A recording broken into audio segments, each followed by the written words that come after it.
Even if the glue was able to get on top of you, you have many dashes, you'll be fine either way. Because now the Arya is using a tank in the EXP, it means there's going to be a damage dealer.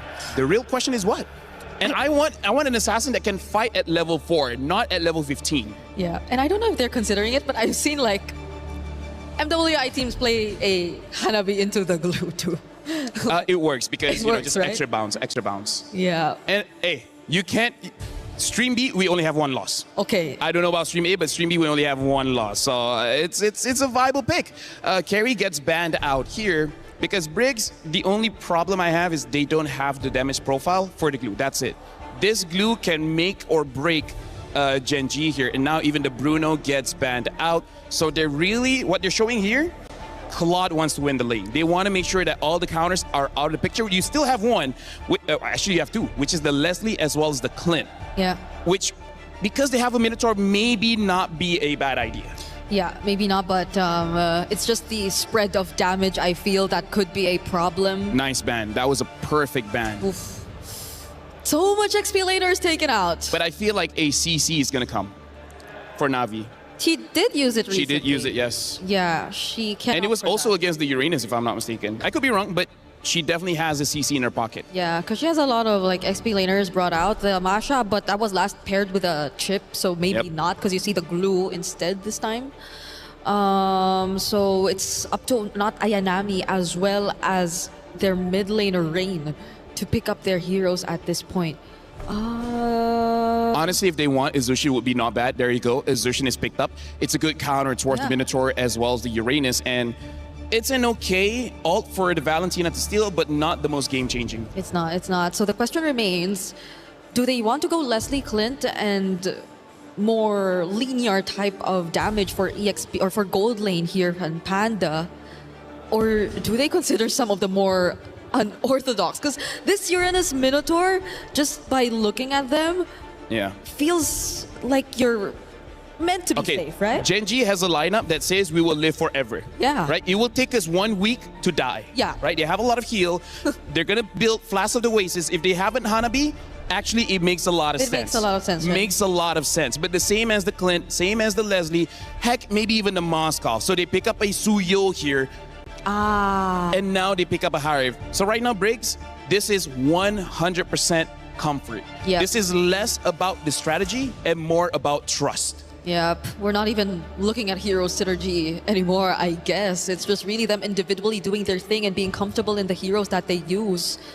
So it's just the EXP lane for not Ayanami that we're looking at. Majority have been taken out. CC is still there. The Fove is also gone. Technically, you can go for something like a Lapu as well. There are a few options. I feel like CC is the most right. But if you want to dive, there's still the Lapu. Maybe not the Yuzhong because there's a Valentina, but... I think she would be brave enough to try, honestly. So they pick up an Alice. So it's going to be a dead lane in the EXP. But during the team fights, look at all the AoE coming in from NAVI. NAVI is looking pretty good. I gotta say, Taylor, Gen G, they're putting a lot of trust on the individual players here. And I'm okay with that. You know, you just took a heavy loss. You know that your key is at risk of being crushed. What do? Go back to your comfort picks. So, like you said, LaFell, look, you don't have to think about playing. You already know what your hero is capable of and what it can do. Now you can just focus on the game itself. Gen G, going with the comfort picks, will it pay off? That's the big question because Navi is knocking on the door of the knockout bracket. They want to reclaim gold. They want the championship. But will Gen G shut them down one more time? Let's find out. Athena, Gideon, take it away. Match point here, and Gen G trying to find the equalizer to turn it into the game 3. So far, Navi PH has been playing real good, but this draft has been interesting. When you thought they were not going to give a good ultimate to Valentina, right at the very end, they get the Throne of Ruin. Okay, that took quite a U-turn here for the draft for Navi. But for Gen G, that is quite fortunate, right? You finally get something that is very useful in terms of flashes for Sayori. And speaking of the comforts as well, sticking to what you know best, even with your eyes closed. Let's see if that will reflect heavily as well here for the playstyle for Gen G. I want to see how this is going to play out, especially after level 4. I feel like there's going to be kind of nothing burgers in the laning phase, especially both sides. And I mean, look at even Ayanami as well as Arya having, you know, a wet noodle fight here over a Lithal Wanderer as they lose EXP on the top side. One minion already gone here for the Alice. Yep. It's all about who's going to find the perfect first blood here. And as you mentioned, we're not gonna be seeing a lot of team fights yet.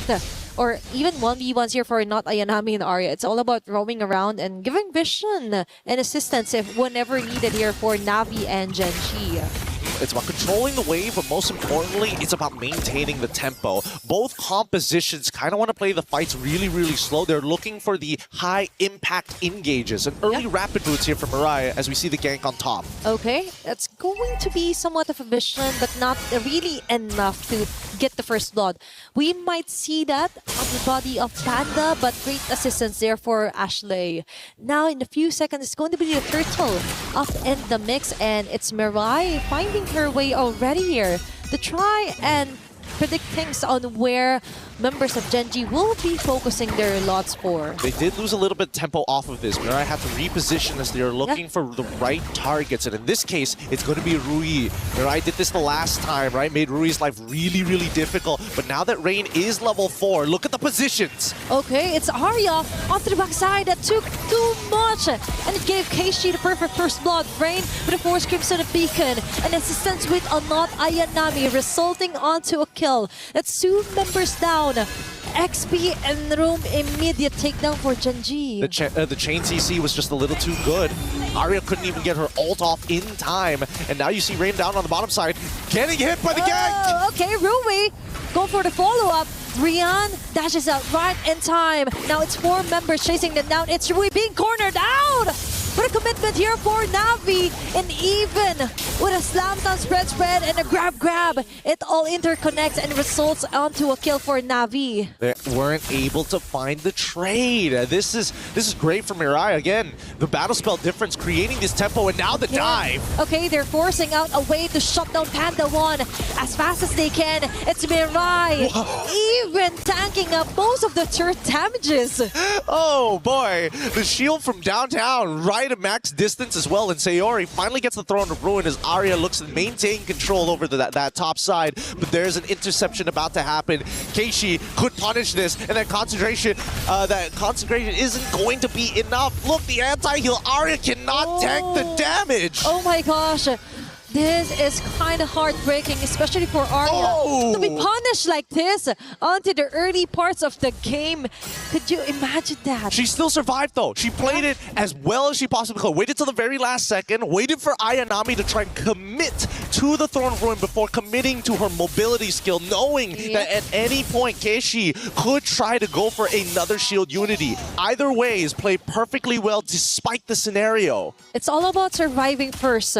Then we see a plan formulating for Genji. And as you've mentioned, it's all about the mechanics too on what Arya could maximize with a hero such as Uranus. This is quite different with what we're used to seeing for her. But let's see, for now, for Navi PH, also taking their time before the turtle responds, and Arya just goes in with a cut, same as not Ayanami. Now, they slowly make their way downwards towards where the turtle will be respawning.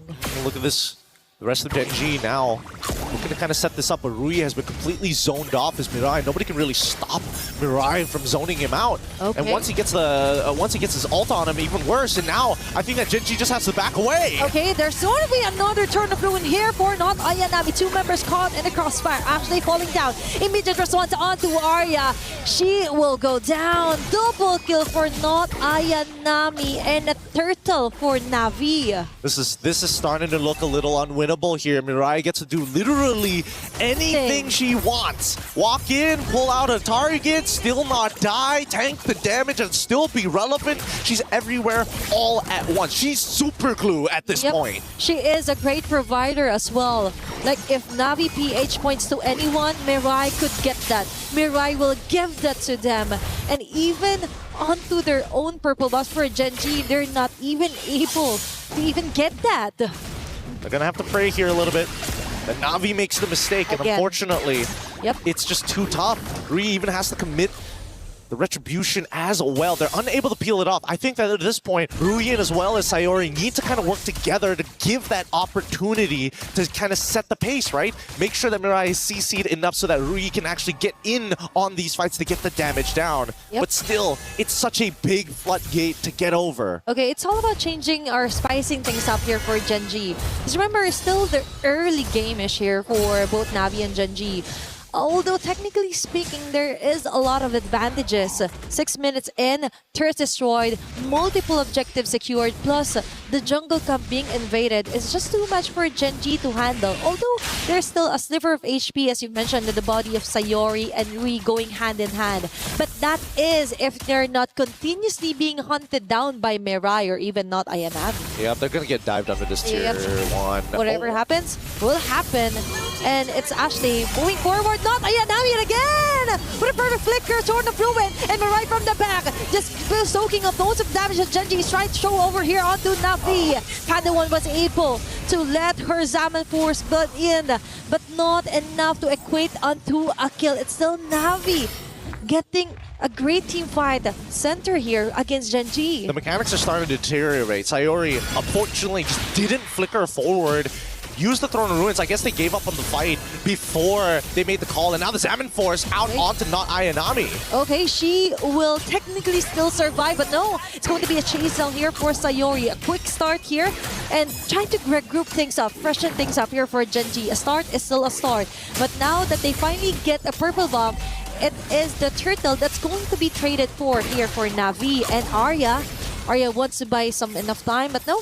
It's Navi just securing the objective clean and square. Yeah, they just have to scale Panda up. Everybody else has lost their relevance in this game. They are giving their bodies up, and luckily, I think that unless they find a huge shutdown, and even then, it's on right now, the majority of the lead is actually onto Kenshi and Mirai. Yes, Mirai will give you just a little bit of oh wait, actually Mirai is overscaling here, making a little too much money in a matter of fact.